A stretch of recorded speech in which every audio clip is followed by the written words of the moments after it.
How does a city bus driver become a dictator? And not just any dictator, but one so powerful, it might take a full-blown U.S. military operation to get him out. That's the story we're diving into today. The incredible rise and the hypothetical dramatic fall of Nicolas Maduro.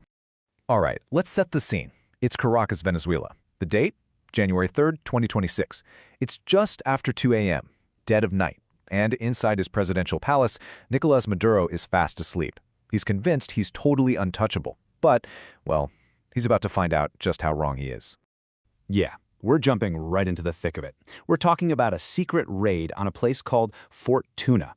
This isn't just any building. It's Maduro's personal fortress, his presidential compound, and probably the single most heavily guarded spot in the entire country. So, while he's sleeping, completely unaware, this massive, overwhelming force is scrolling towards him. We're talking F-22 Raptors, F-35s, even B-52 bombers. I mean, it's a full-on armada. And all of that military might, all those planes, are closing in on just one target, the guy sleeping in that bed. And the way this goes down, it's like something out of a movie. It's perfectly timed. First, you've got bombers flying way up high, totally invisible, and they just, poof, take out all his air defenses. At the very same second, a U.S. Cyber Command team hits a button, and the whole compound goes dark. Not just the main power, but the backup generators too. Total blackout. And before anyone even knows what's happening, bam, 4 Black Hawk helicopters are right on top of the place. You can imagine, right? Maduro is violently woken up by these huge explosions. He knows, instantly, he knows it's the Americans. He scrambles out of bed, barefoot, in his pajamas, and just bolts for his safe room. It's this steel-reinforced panic room only about 50 feet away. But it's too late. He can already hear it. The whomp-whomp-whomp of helicopter blades and the sound of boots hitting his own roof. He's so close, I mean literally 5 feet from the safe room door. And that's when they burst in. Delta Force operators.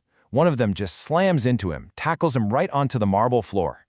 And then he hears it, words spoken in English by an American agent in his bedroom. "Nicolas Maduro, you are under arrest." Okay, so how on earth did it come to this? I mean, really, think about it. How does a guy who used to drive a city bus end up as a dictator so dug in that it takes a full-on U.S. Special Forces operation to drag him out? To understand that, we've got to go back, way back. The journey is just wild. You have to picture it. In the late 1980s, this is a guy driving Route 43 through Caracas. He's listening to everyday people complain about their problems, about the government. Fast forward, and he is the government, an authoritarian ruler who's overseen a crisis so bad that 7 million of his own people have fled the country. So here's the quick and dirty on his rise. It all kicks off in 1992. He's completely captivated by this guy, Hugo Chavez, and his failed coup attempt. When Chavez actually wins the presidency a few years later, Maduro's loyalty pays off big time. He gets appointed to the National Assembly. Then he's the foreign minister, even though he has zero experience. It's just up, up, up. Until the big moment in 2012, when Chavez, on his deathbed, stuns everyone by anointing Maduro as his successor. And you want to know what the real spark was? It was those 2 words Chavez said back in '92. After his coup failed, he gets on TV, and instead of saying, "We failed," he says, "For now, we have not achieved our objectives. For now." That was everything. For Maduro, who's watching this at home, probably still in his bus driver uniform, that was a light bulb moment. It wasn't a failure, it was a promise. He joined the movement right then and there. But why him, right? Chavez had plenty of more experienced people around him, military guys, seasoned politicians. So why pick Maduro? The answer is brutally simple, and it's the decision that basically doomed Venezuela. Chavez chose loyalty over competence, every single time. He didn't pick the best man for the job, he picked the man he knew would never, ever betray him. And that one decision, loyalty over competence, had devastating consequences. The moment Maduro took over in 2013 after Chavez died, it's like the whole country just started to unravel, almost immediately. The scale of the human suffering, it's honestly hard to wrap your head around. 7 million people. That's 1 out of every 4 Venezuelans. Think about that. Doctors, teachers, engineers, whole families, just up and leaving everything behind, fleeing a country that was completely falling apart. Now, the country's economy was already a mess thanks to years of bad policies, but the thing that really pushed it over the edge was the crash in oil prices. See, Venezuela's entire economy was built on one thing: oil money.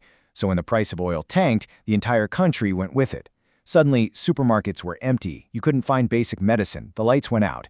And Maduro, the guy chosen for his loyalty, not his economic know-how, he had absolutely no clue what to do. So, when he couldn't fix the problems, what did he do? He did what he knew best, what Chavez had taught him.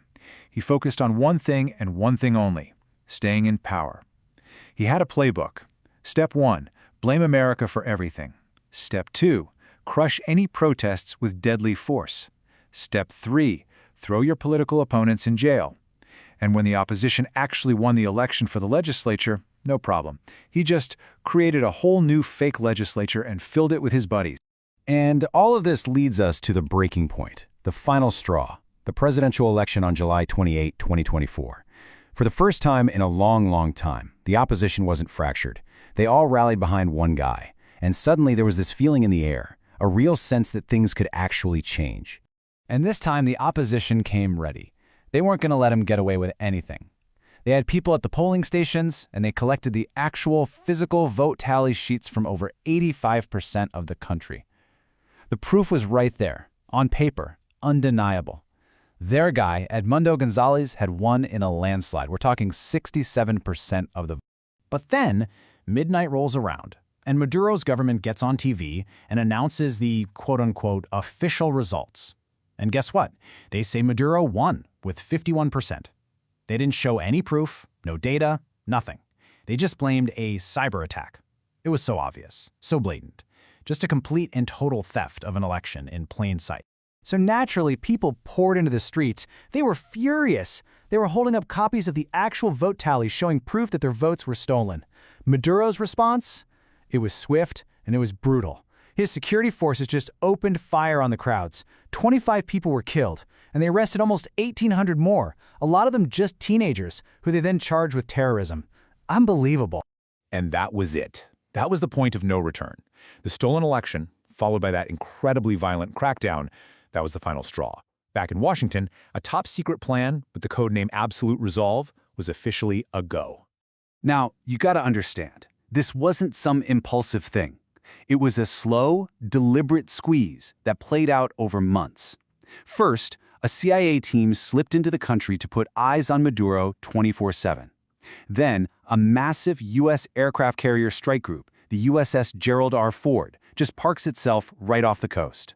They even gave him one last chance, a direct phone call from the president. The message was simple: surrender or we're coming to get you. He refused, and that's when the final execute order was given. Just 6 hours after that pre-dawn raid we started with, a single photo hits the internet. It shows a completely defeated-looking Maduro on the deck of a U.S. warship. The social media caption from President Trump just said it all, summing up the insane speed of his downfall, from presidential compound to prisoner of war in 3 hours. So that's the whole arc, from bus driver to revolutionary to dictator, and finally to prisoner. A man who tore his own country apart, locked up anyone who disagreed with him, and drove millions from their homes, all for one reason: to stay in power. It really just leaves you with one last question, doesn't it? Was it all worth it?